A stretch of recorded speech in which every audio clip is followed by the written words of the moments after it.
All right. Hello, everyone. My name is Morgan, and I'm an event manager at Politics and Prose, and we'd like to welcome you all to PNP Live.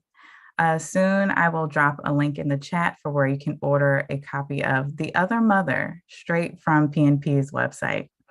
You can ask our speakers a question this evening by clicking on the Q&A button at the bottom of your screen, and we'll try to get to as many of those as we can towards the end of the program, but we apologize in advance if we don't have time to address your question. Also, there are auto captions for this event by hitting the live caption button at the bottom of your screen.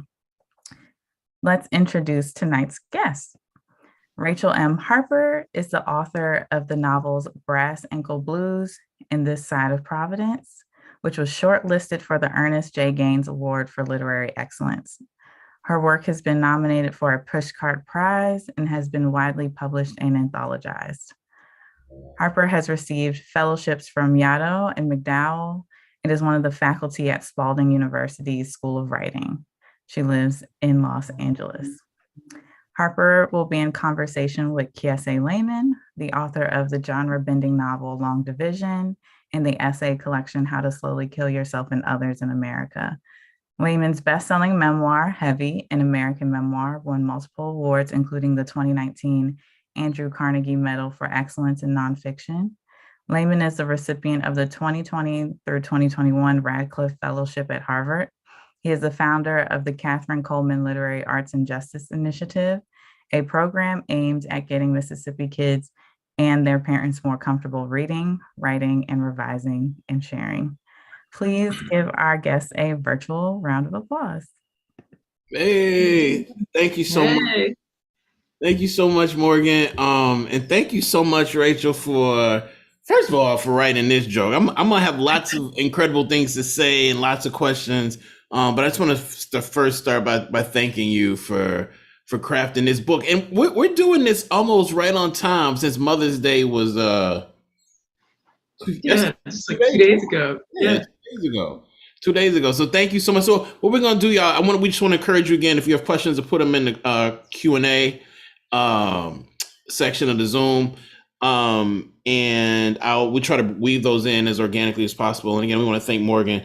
I just want to start by talking about something we talked about before we came on for the folks, and that was the weight of the book and the pacing of the book.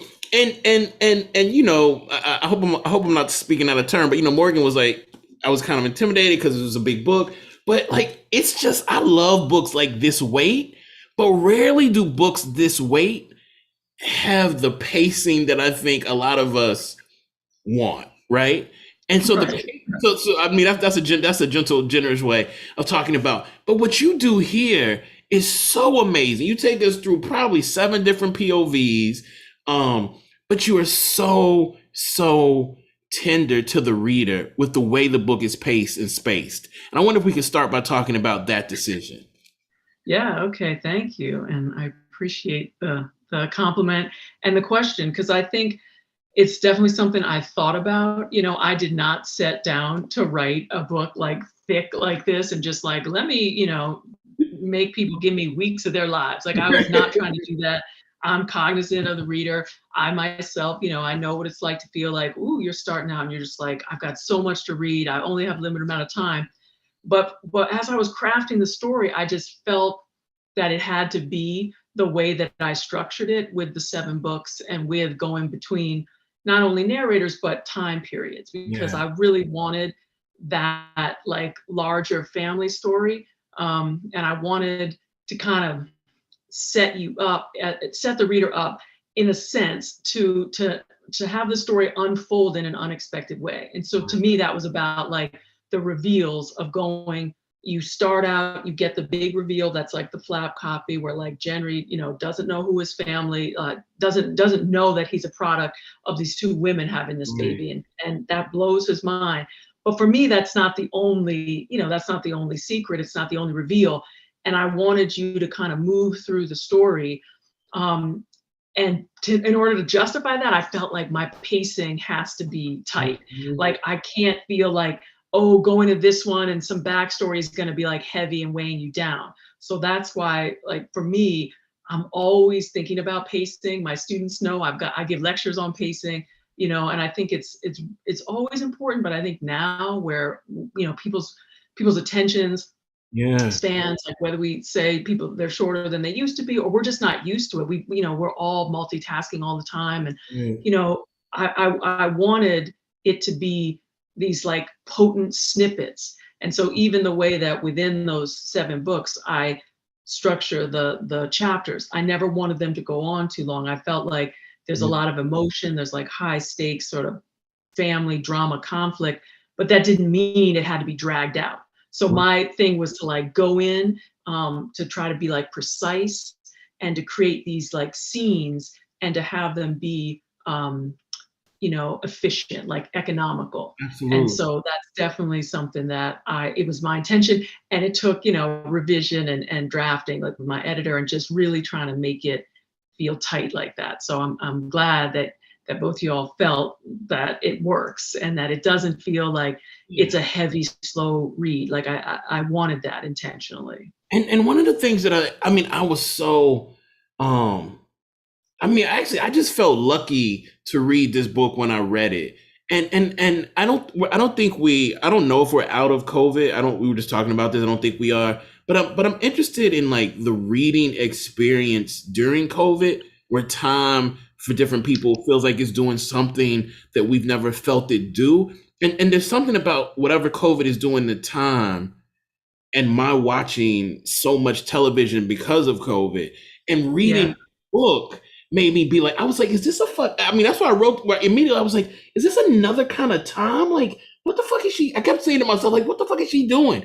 Because I was trying to figure out, like, when it would leap and when it wouldn't. And really to get to the core of that question, I think we have to start with like the way you sort of invite this quote unquote normative reader into Genry's point of view, who's looking for, his father, right? Like traditional tropey thing.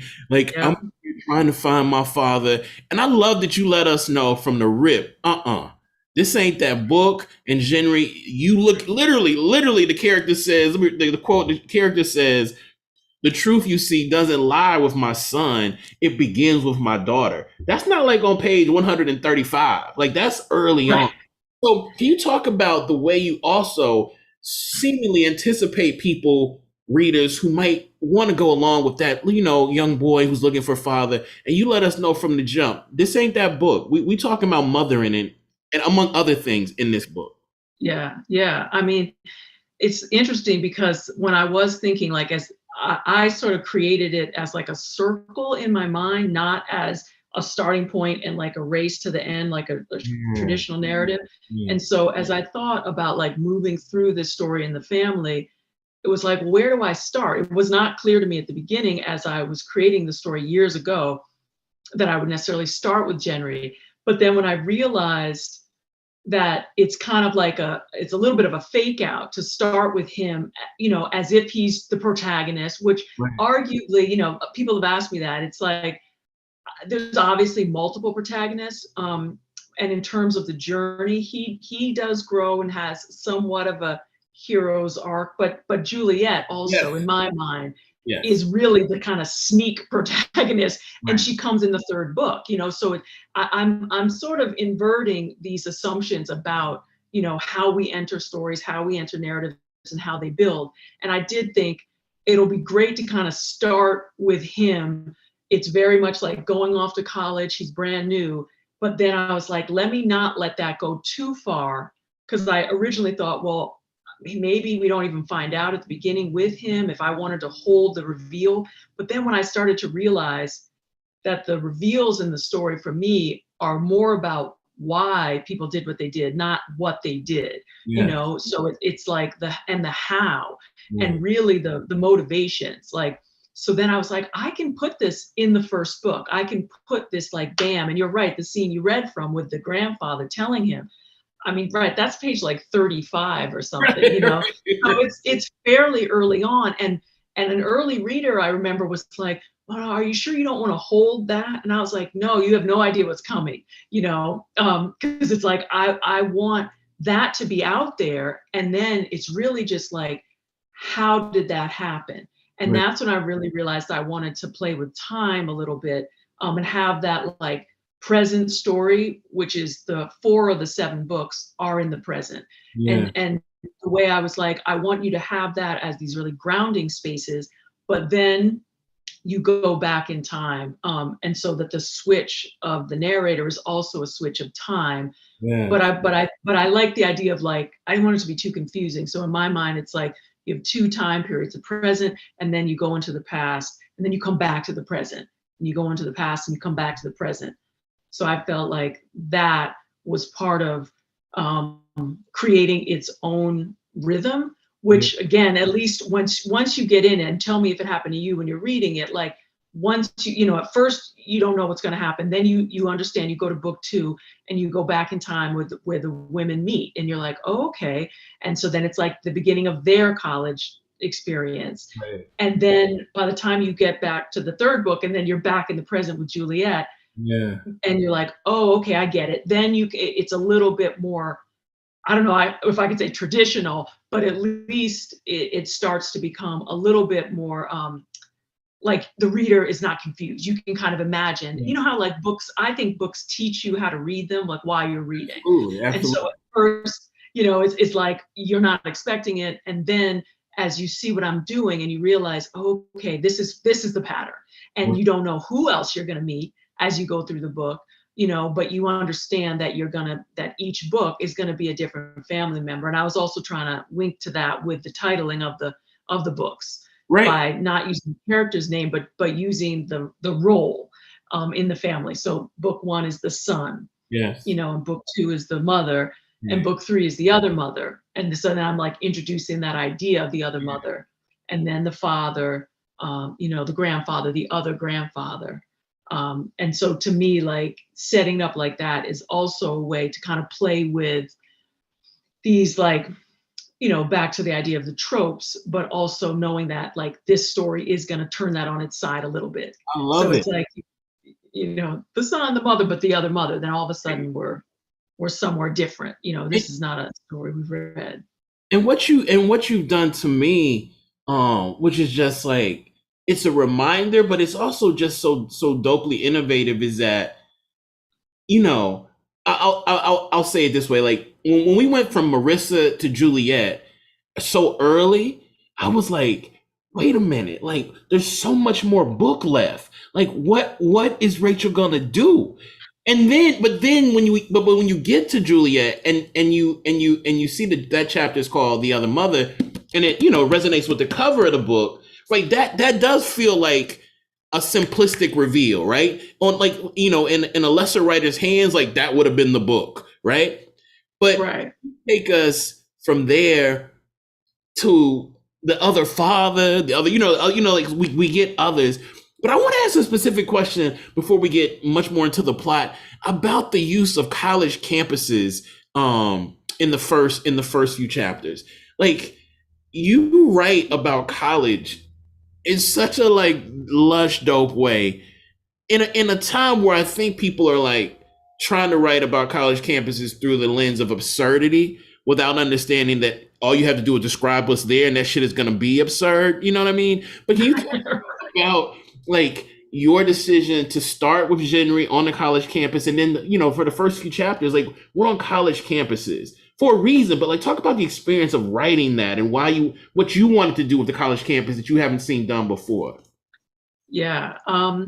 To me, it's another, it's college to me, it's like it's a new beginning. So it's like the going away from home and the starting for some young people of a certain type of adulthood, but it's also its own little bubble of experience. And I liked the tension between Genry going to college, which could be, he's got this music scholarship, he's really talented, it's like it's his future, but because he's trying to figure out something about his history, for him it's like going to the past. And Yeah. so it's like, I think it was an interesting location for that. And obviously, I chose a location that I knew well because, you know, not only did I go to Brown University as a student, but I grew up on that campus as a young person because my father was a professor. So to me, that mode, it was like, write what you know. And I think that it wasn't until I started writing it that way that I actually realized I had so much to say about it. You Yes. know, it was kind of like I normalized it. I didn't think it was that interesting, you know, growing up. I didn't really understand. And I hinted at a little bit with Juliet and her relationship with her dad and, you know, Mhm. some childhood memories that come up of her going to visit him in his office, which was very powerful to me with Mhm. my own father. And the way that I saw how he behaved, like his public persona as a professor with his students, but then how he would open up and give me something special when I would come into his office, and Mhm. his smile, and then his students who were afraid of him, who were like, oh my God, like your dad is like that's huge smile that he's only giving you. And it was something special that I hadn't really like acknowledged was so Right. unique. Like most of us, you know, however you grow up, you normalize it. Yeah. But I realized in this situation, it would be very potent to have that tension of Jenry going to this new place, but he's looking for old stories and histories. And then the twist of him not having any idea how much actual history he had Right. tied to this campus and tied to, you know, his parents Yeah. defined broadly in every way that means in the Yeah. book, you know, which you come to understand. And the women meeting there, and then the grandfather and his role. And it's kind of like the doubling and sort of tripling of life experience. And I don't know, I just love the idea of that being on the campus where you bring people from all over the world. It's this esteemed place, and it's this Ivy League, you know, it's this sort of institution, and yet it for this family, it's like their home. It's like the campus is the home for Right. these guys because all these events happen there, and that became very intentional as I was structuring the book, as I wanted there to be the like, you know, as I was working the piano in, so like a concert, and I wanted it to be like this public space. But again, it's like the living room, you know what I mean? Like while they're walking around on campus, I'm picturing it like a big home where it's like you're Mhm. walking over here, these are the dorms, you know, you're over here, the cafeteria, the green spaces, you know, and it really it was like a little microcosm of the family for me. And I thought I didn't realize it consciously how much I felt that way myself growing up because I was very comfortable on a college campus from a young age. And that's when I was like, oh, maybe this will be interesting. And I just kind of was like, let me play around with it. And it was very, like, I just ended up realizing it was much richer than I even thought it was. And then because I am moving between the different characters, you can see it's such a different experience for all of them. It's like Absolutely. Jenry, he's like focused on the library and the archives in this like interesting way that so many students, you might be at a college for many semesters before you even like go into their rare Right. book archive thing. I mean, Right. I didn't as an Right. undergrad. So it's like he does that. And then later you're there, you're seeing how his mom is, and she's, you know, she falls in love with this woman unexpectedly. So her story's different. And then Juliet as an adult going back to the campus and remembering what it was like, you know, and then when you get to the professor, and he's got a totally different Mhm. experience. You know, he was one of the early Black professors who was tenured. He was never invisible. He was always playing this role and like aware of his power, but also the sort of disempowerment of that and how he navigated that, and being a parent and being a professor. And like, I just kept sort of reinventing, you know, all the different characters' experiences with the campus as that little place. And I don't think it was until rewrites that I was really conscious of thinking of it like their home space, you know. But once I did, it kind of Yeah. clicked in. I was like, for these people and these high achieving, you know, like this sort of the academic standards that the father has set for family, it makes sense that they would be comfortable, and in Right. fact maybe more comfortable on the campus than in their home alone, where there was like sadness and Right. loss, you know, their mother died young.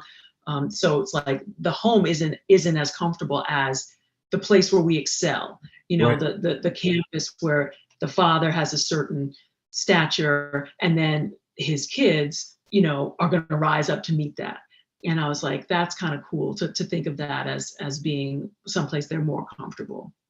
Absolutely. And one of the things that I love, just to add on to that, is that I think sometimes at our worst, I'm saying like the nation's worst, we talk about college campuses, though there's so many different kinds of college campuses. We talk about them as like, bastions of virtue where people only exist like from the head up, right? Like you just their head. And because of that, I think it's so important that there's so much body, like so much body in this book on these college campuses.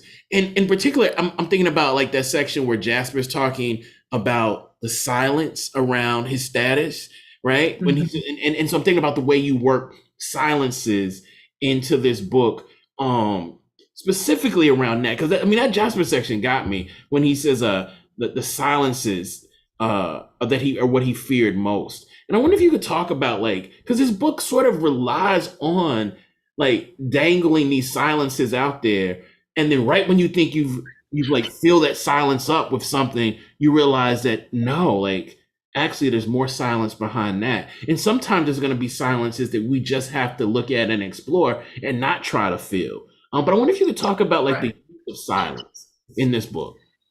Yeah, I mean, I think, I was inspired by thinking about some of the familial loss that I experienced growing up as a kid and as a young adult, and the ways in which different parents, like some families talk about everything and others are more silent. And I realized, my family was more of a silent family where a lot was unspoken, and you found out things about people, not directly, so it's like there was not a lot of confrontational conversations and sort of heart sharing spaces. It was like in private, like singular, like dyads of two people together, like whispering over here, and the kids did this and the parents did that, and the aunts and uncles or grandparents sort of come in. I felt like silence was something I was familiar with, and yet I can see that it can be destructive if it's like too silent. Like if people are like suffering and they're not able to express themselves, or they only have one mode of expression, and so I felt like I liked the idea of like sort of showing how the holes in the family, like the silences, the things that aren't said and aren't spoken, they can kind of breed their own, like under the surface, like life, and that can kind of almost like a disease, like it could take over and infect. And I think that part of what did happen with the core original family of the Pattersons, so of like Juliet and then her brother Jasper and their father Winston, like, and they're in the middle of the book, like the way I've structured it, you really get their story. Like the silence of their losses as a family, losing their mother, some of the losses that come out in Winston's book, just the loss of Jasper, because from the beginning of the book, he died young. It's like, it's there, but not there. It's kind of like, they're almost like ghosts, the family members who have passed, but also the secrets and the places that haven't been excavated. So I use that silence as a way of not only sort of describing this family and like showing you the way that they communicate, but then when it all blows up, I was like, to me, it felt like this is great potential for conflict, because you have years of people who kind of tiptoed around each other or set up their lives with distances and space so that they didn't have to confront the ways in which they wounded each other. But then when Jenry comes, his vibe is very different. He grew up with he grew up with the secret, but not the silence. So it's almost like he didn't realize that a whole mode of his life was in fact a void. I mean, not even a silence, but like a void of not knowing. So when he comes into the mix, he's going to be a catalyst, and so he sort of banishes that whole idea with the rest of them of the silence, because he's asking questions, and finally, I think in different ways, as we see develop, as he moves around through the family members he didn't know, and tries to sort of come to terms with what actually happened, then you realize, or what I'm going for, and I'm thinking about melody as well, because I'm thinking about music as a theme. So Yeah. it's great that you're asking me about the silences, and I'm thinking about in music, the silences between notes and between Yeah. chords can be so powerful and so loud when you're sitting there listening to it, and yet it's like can be the opposite of the noise of the music, and the for the family, like the conflicts, the fighting, the arguing, the sort of, you know, the discussions of the blaming of, you did this, Right. you hurt me this way, and all of that sort of conflict on the surface. So I was really trying to find a nice rhythm, I would say, to go Mhm. stick with the music idea, between creating those silences and then realizing like I want to have more explosive moments Yeah. where they're actually facing each other and talking about it. And then what does that sound like in terms of the scenes, but also as I'm like creating the narrative of like Right. how it's going to come out, and like how you're going to feel the improvisational aspect, kind of like jazz. Like if you think of the way that you're not expecting this solo, that solo, Mhm. it's not written down. And I was kind of trying to do that within the structure of the narrative and the family once everybody starts going. Like Right. once they know, okay, the silence isn't going to work anymore. Like we've done that Yeah. for these last 2 decades, like that's over with. And then it's like sit back and watch it play now. We So have that, there's questions in here that I'm gonna get to those questions, promise y'all. But there's a few more things that I wanted to make sure that I can ask you, but before we run out of time. But one of them is about, well, two questions. One of them is about this word ambition and ambitious, right? Like when I read it the first time, and now because we read and write for a living, you even if you're reading through like what is your particular soulful lens or whatever, you're still like thinking about sometimes what the critics are gonna say about a book, right? And so like when I'm mhm. reading this book, I'm thinking they're gonna say it's ambitious, right? And I'm interested in what you think of that word, and what you think of that word being applied to this particular book, because I do think on one level it is ambitious, but I also think sometimes people use ambitious for like novels that like try like all kind of pyrotechnic shit and don't really kind of get it. But fam, Right. this last chapter, I'm gonna tell y'all, all y'all are watching or whoever's watching, listen, you got to read this book to get to the last chapter. Like the payoff is so spectacular just as a writer. And part of the payoff, this is part of my second question, has to do with you not like flatlining the relationship between Marissa and Juliet, right? It's not like this like perfect queer love story, right? Like they are fucked, like even to the end of the book, there's tension, like there's almost tension almost in the last graph, which which Yeah. which to a lot of people might seem like so what, but I'm telling you, in these books that are over 300 pages, sometimes I feel like there's this tendency to tie the shit up all nights, and I wonder if you can talk about that, like the role of ambition in the creation of this book and your desire to keep the tension building until really that last beautiful paragraph that you create. Thank you. Yeah, that's so interesting. I wasn't aware of really trying to be ambitious. I think that for me, I was trying to be complete. Yeah. So when I think about my structure and it ending up being over 400 pages because I felt all 7 of the books were justified in terms of wanting to really completely look at this center problem, sort of the center conflict. And like I said about the circle, like walking around it.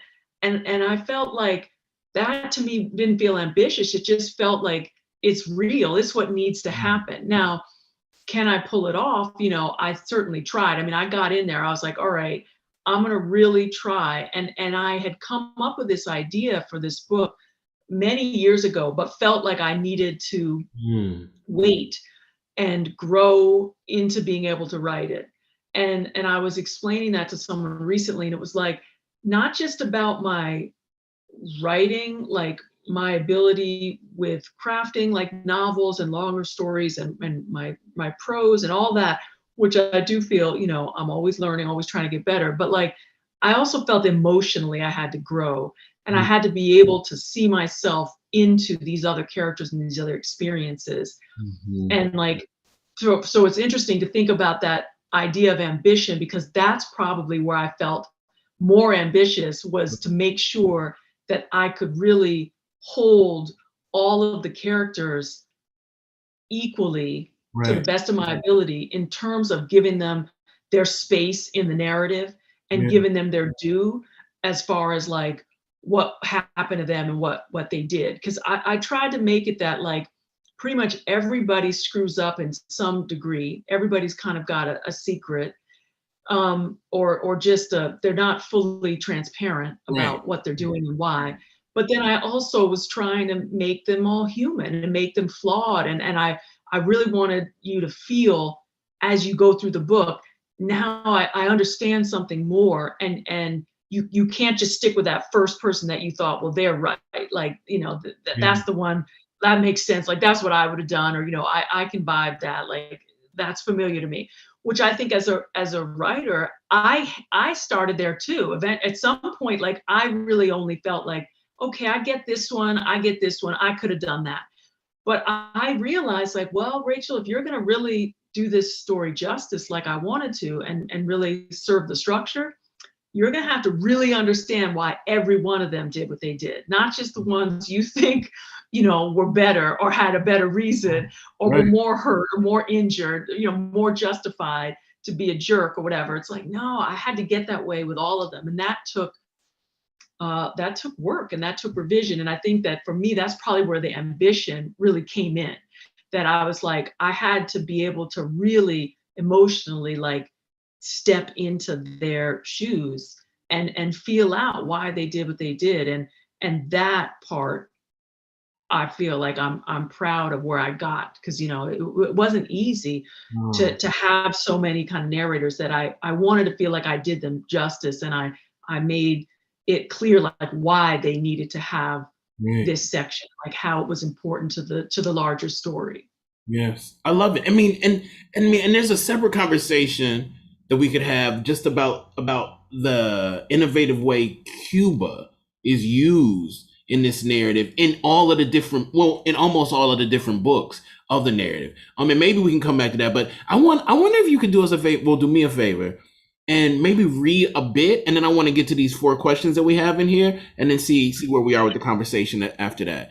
I just think that people Okay. listening might want to like just get your voice, and just feel the rhythm a bit, since they haven't read it yet. Okay. Yeah. Yeah. I thought I would read just a couple of minutes from the beginning of book 3. So this is the other mother, and we are in the present, and we're in Juliet's section, and this is the first time that she is meeting Genry again, after not having seen him since he was a toddler. And she's working at a restaurant, and he's just come in. Standing in the dim light of the restaurant, Juliet recognizes her son instantly, even though she hasn't seen him in more than 16 years. Genry was just over 2 years old that final time, asleep in the crib she'd assembled a week before his birth, wearing his favorite penguin pajamas. She's thought of that day often over the years, almost daily, in fact. But in this moment, now that he's in front of her, she feels as if she'd imagined that scene and has been replaying someone else's memory all these years. Feet peeking through the slats, curls damp against his forehead. How his mouth was slightly opened, like he was about to speak. It all comes back to her in that first instant. He is taller than she would have imagined, at least 6 feet, which makes him several inches taller than her brother, almost the height of her father. His hair is shaved close to the scalp, so there are no curls to recognize, but his nose is the same, a button like his mother, and he still has those ridiculously deep dimples. She has longed for this moment, but now that it's here, she doesn't know what to do, how to be. Her mind races, though her body stands still. The timing is terrible. Her staff is about to arrive for the dinner rush, and she has to prep the duck for tonight's special, mix a marinade for the pickled beets, and whip 4 pounds of cream cheese into a frosting for the spice cake baked this morning. But none of that matters. This moment is his. He looks around the room, scanning every corner. I'm looking for Juliet, he says. The sound of her name coming from his mouth startles her. She doesn't know what to say, how to speak even. He hands her a business card, but she doesn't take it. She has forgotten how to move. The next thing she knows, they are talking, but she can't really hear their voices. She is underwater, a swimmer looking up through the choppy surface above, seeing only the dappled light, the image of the sun in double, stretching and bending like a bright bubble in the clouded sky. They are talking about the past, what he already knows, and what he wants her to tell him, beginning with the truth. She knows there is no such thing. There is only what she remembers and what she did, what they both did. The truth is complicated, she begins. For years I didn't know it myself. She has a faint desire to laugh from the absurdity of it all and from the blissful relief of waiting years for something to happen and finally having it occur. I was young, selfish. I thought it would always be there for me whenever I was ready. It meaning you, your mother, the family we created. He nods his head, jaw clenched. The one you didn't want? Is that what she told you, that I didn't want you? He doesn't answer, but she can see it on his face. Marissa's version of the story, coloring his body like a pigment. She wants to deny it, defend herself, but realizes it's better to wait. Let him go first. His anger is not greater than hers, but it's closer to the surface, so she allows him to dip into it, wetting his hands. She listens as he talks about his mother, how Juliet left her and left him behind. And it's like plunging her hands into the well, soaking her body with a rage she thought she buried long ago. But it doesn't look like rage. It looks like heartache. The loss of him fills her body, courses through her veins. And now, as her memories replay over and over, she can't help but feel it all. The sadness, the loss, the love she had and perhaps still has for him, flowing into her limbs, making her skin twitch, her fingers ache, till it spills from her eyes as tears. She sees his own eyes fill as he says he doesn't understand. Why did you let her take me away from you? He asks, his voice trembling. If you really believed I was your son. All right, I'll stop there. That's good. That's good. That's good. That's real good. All right, I want to make sure we get these. Oh, we got some folks in here asking some questions. Okay, so All right, we can do it. yeah, for Jamie Moore, I'm curious about how you approach building the emotional complexity of each character. I'm thinking about Jenry's layer of anger, Juliet's hurt, Marissa's fear. How do you handle creating that depth while still keeping that pacing? It's a great question. Wow, that is a great question. I mean, I think, trial and error, I think like I was saying before, I tried to really feel my way into each of them emotionally and making sure that it felt real and understandable. And I wanted, I like what you're saying about like in the question, the idea of like Jenry's anger and Marissa's fear. And I did have a sense for each of them, kind of like what's their driving emotion as I thought about the different characters. And then I also love, and I think of this with fiction all the time as a reader, I love when you think about what's on the surface, like what happens in dialogue and in scenes, what we can see, and then what's underneath. And I think about myself in my own life, like how I'm often calibrating what I give to people in a conversation or even in an argument, because I'm always going between what I'm really feeling, what I think they can handle about what I'm feeling, what I can handle, about telling them about what I'm feeling. Like, to me, there's so many layers. And Right. so I'm thinking, I need that in the book too. So there's the ones who are like leading with anger, but underneath it's the heartache. Yeah. It's the fear, it's the resentment, it's all those, the complicated. So I thought about what they show, and then like what's really going on underneath. And a Mhm. lot of the nuances of that, I think it takes time, it takes revisions, like to make sure I'm hitting it right. Yeah. Sometimes I pull back a little bit. Okay, that's too much. Other times, oh, I didn't give enough. I didn't show it enough. Um, but I think I always try to come back to that feeling of authenticity of like, you know, would someone say this? What's it going to take for them to say this type of truth? Like, what are they not saying? And I Mhm. always like to think in any scene, especially if I've got like higher scenes of like conflict and like people sort of arguing and saying, real shit where you're like, wow, they're really going to say that. I always think there's always something people aren't going to say. So I'm always aware of that too.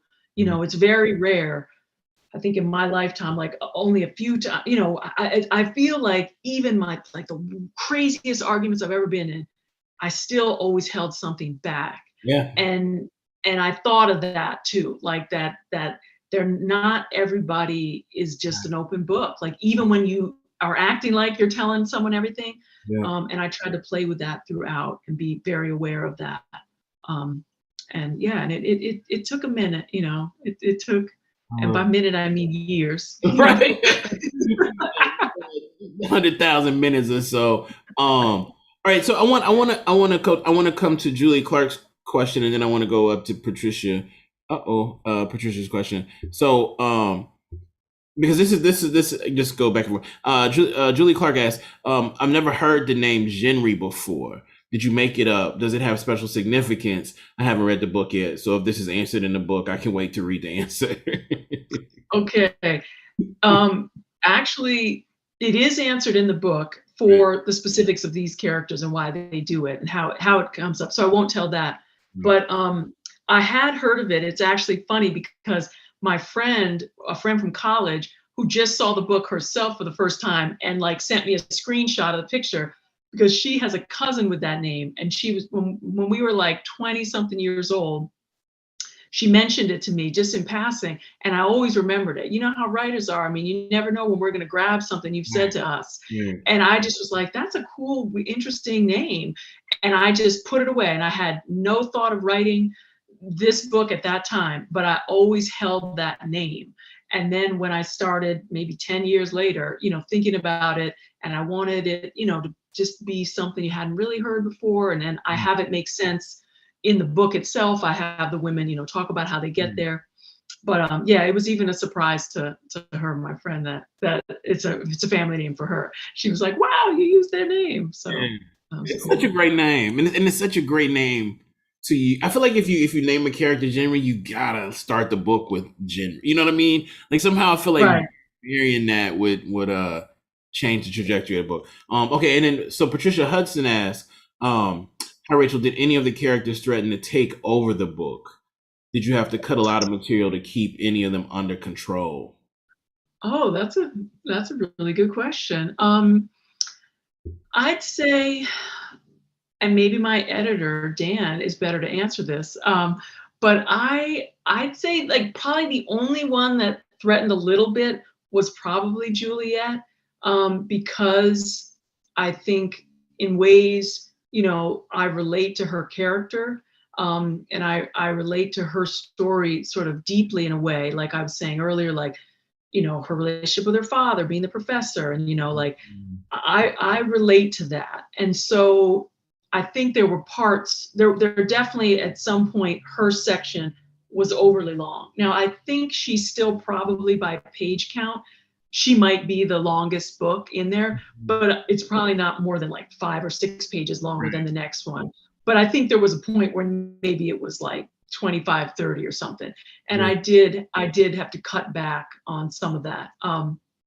And it wasn't more story, but it was more like explanation, and I think some of the stuff she's struggling with in the middle of the book, when she's trying to like integrate him showing up and this life that she had to create in his absence, and now the threat of like her present life, him coming from the past, and is it like this great chance for her to get, you know, something she lost, or is it going to threaten what she's building, and the tension of that. And so I think I had sort of like extra things to say about it, and extra just like working through of some of the feelings about it. But I realized, you know, that some of that could be cut because I did want to keep that pacing and that streamlined sense. And because when I was writing it, I knew the structure already. So I never, like, I would never have let anybody go off and like talk, you know, do 200 pages or something, because it was very clear to me that like I needed to get to the next book, and that the answers for the larger story, some of them are held in every book, and that it needs to, you know, you need to get there, and you need to give that person, even if you're not even understanding how important they could be, Yes. you need to give them a chance. And I felt that way about the two grandfathers too, because again, like my entryway in and thinking about mothers, and you know, and it's a lot about mothering, and also it's about these fathers and their relationship with their daughters, Yes. that are very profound, very deep, and they're really mothering their daughters in a lot of ways, which I think is really interesting. And so that was like another angle that I wanted to look at. I didn't just want it to be like the only parents in the book are the lesbian moms. I like the idea of like showing a range of parenting and thinking about how these women were really profoundly affected by their relationships with their fathers, and what that meant. And you know, I just thought that was interesting. Like for the gender dynamic too, I like thinking about the switching of that, and not having, it's not just some like female centered book. In many ways, I mean, there's actually more narrators that are male than female, because again, I wanted that diversity of voices within this family, because it's the truth of the family. And just, you know, I liked the balance of that, like having all sorts of different folks with their different, you know, education levels, and different experiences, and different politics and identities and sexuality, you know, just there's a diverse cast. It really is. Even though it's a family, you know, but it's an extended family, and some of them, you know, didn't know each other, but you know, they do now. Like they've come together now in the framing of the book, and they have to figure out what it means to be a family together, you know. And it's sort of awesome to me, and I really do mean awesome, if we think about like the nation's obsession with like the absent father as like, you know, a question or statement. But like this book, I think, proposes a different question, right? Can we start to talk more about the other mothers that you might have, right? Like I think that to me is a much more profound, meaningful question in my life than like, can we talk about your absent father? Well, okay, we talk about my absent father, but I'd rather talk about my other mothers. And incredible work. I think just for that, actually. Okay, let me ask Joshua's question, and I want to end with Abiola's question. So, Josh says, Rachel, you mentioned this story came to you some time ago, but you felt you were not internally emotionally equipped to tell it. How did the notion of it come to you then at that time, through a person, a bit of dialogue, a place? And how did you know when you were ready to tell it? Thank you. Okay. Yeah, I think it came out of, you know, some of my early relationships, you know, in my 20s, and some of the, you know, my early attempts at partnering, at, you know, having children, raising children, and some mistakes I made and other people made, and just sort of the mess of my own personal life in different ways. I just realized, I was like, okay, this, if I live through this, like we think about many things that we read about, you know, whether it's memoir or fiction, if I live through this, it's going to be, you know, it could work in a great story one day. It could be a part of it. And a lot of different things, a lot of pieces of what happened to me in my own life, I've thought that about. And with this book, I felt that very clearly, but I felt like I needed to put years between the experiences and my ability to write about it. Partly, like I said, so that I could sort of grow emotionally and really understand my role in what I did and what happened, and and other people's roles and what they did, and sort of just fairly understanding really what happened. But also, I think when you are inspired by things in real life, but you want to fictionalize, for me, it's nice to have that distance of time, and because it allows you to fill in the blanks of the real fictionalization in such a way that by the time you're working on it, yes, it was inspired by this or that, or this feeling I had, or that loss, or this connection. But by that point, you've created this larger tapestry that is fundamentally all fiction, even though it's got its inspiration points, And so in that sense, I needed the time and I didn't think about it. And I wrote my second book, and then I think the voices, and those are definitely deeply fictional. Like the voices of each of the characters started to come to me in different ways. And I would like write down things and just, thought about it as far as those puzzle pieces and putting it all together. And that's when I came up with the idea of the structure, when I realized that this story was complex enough that I needed to be able to move with the different narrators. And then at that point, once I really had the structure figured out, then I knew I could write it. And that's when I kind of sat down and was like, okay. And I saw the framework, and that's when it was like, I'm just going to methodically sort of go through it and see what happens. And I did more growing during the writing, like I do with all of my work too. I think I have the impetus and the desire to do it. But again, like Baldwin said, I mean, you got to do the work to figure out, like the writing, to figure out what you think about something. It's like you actually need to get in there and write it, and then you'll understand what you believe. And I had to do that with this story for sure. And it took, and I kept understanding more and more about my characters, about myself, about our world, about, patriarchy and all these other things that I'm talking about in the book, even though I'm not trying to preach about anything or be didactic, but it's like, oh, okay.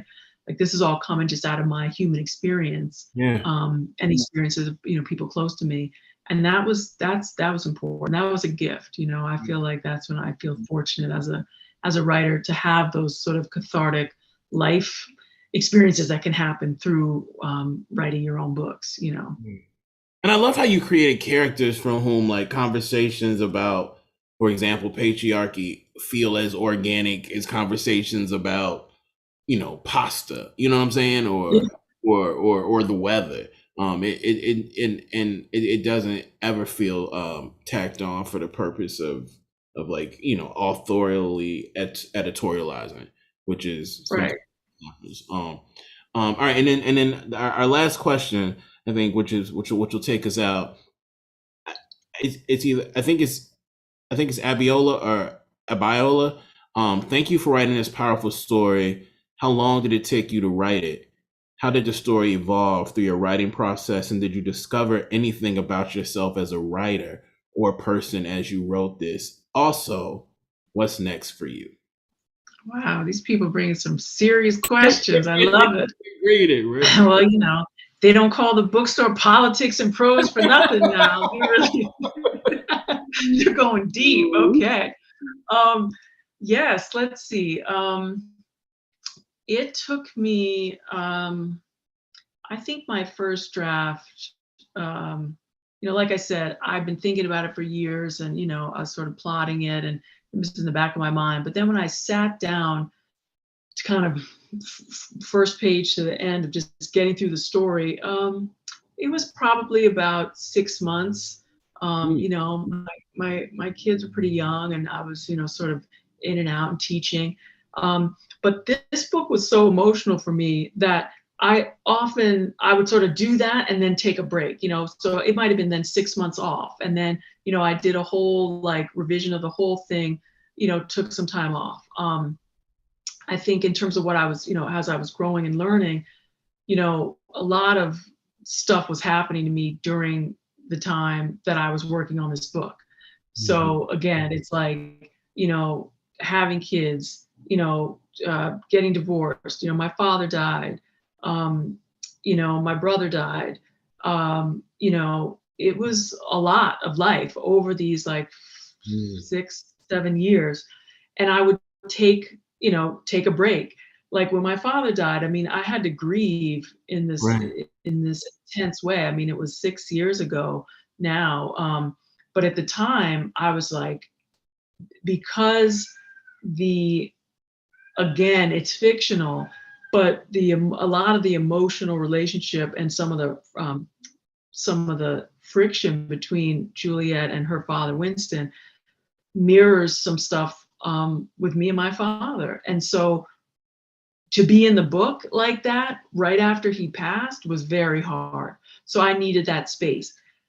But then what ended up happening when I went back to the book and I saw the characters, it was very moving for me to both deeply relate and feel a connection to the pain of my characters, and yet feel that they were characters, you Right. know. So it was both like, I felt like when I got in there and I was reading what Juliet's saying about her father, and I was thinking, that's, you know, I so understand, and yet that's not my father, you know, she's not me. And it was really affirming Yeah. to have built the fictional world so much that it was no longer my story in that way. And it was her story, and it was him, and it was theirs. And as I pushed through their resolution at the end of the book and all the resolutions of the different storylines, I felt freeing, you know, that it was like, yes, I've cut that cord of it feeling like my life experiences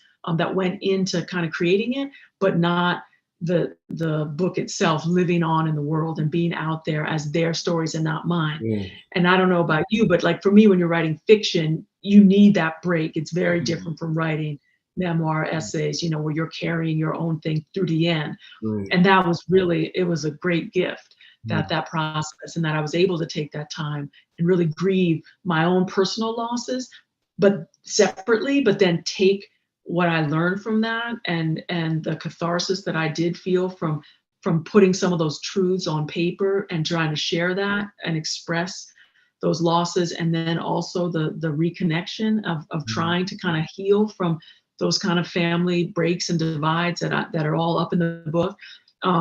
It was really powerful, and I felt so grateful to the process of writing the book, because not only could I like create this piece of art that's going to go and live beyond me, but that I felt that in coming through me, it had really helped me process a lot of the losses that I had as an individual.